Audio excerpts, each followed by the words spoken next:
Leiba asigi Sinmising Maiyokta Leiba India government ki policy program singbo Yaningda Fondoktuna trade union singna July 8 nationwide protest Tougadouri.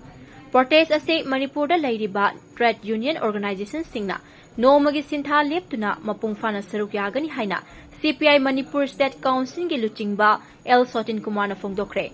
Ngasi Imfan gi BT Rota Leiba Irabat Bawon da pangthokiba pawgi mifam amada L Sotin Kumar na haike.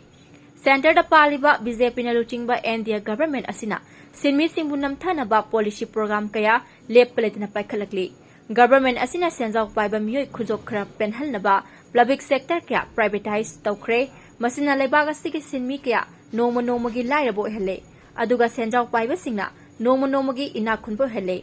India government na kumja English singani ka kunga mari dege sakti hek pairakpadege public sector kaya yamna yangna privatization tokthokre.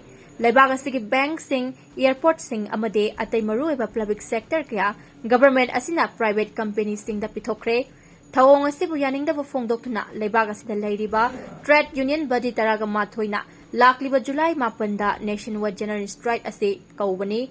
General strike ase mapung fana pangthoknaba Manipur da leiriba trade union singna sem saba loire haina mahakna Fondokki.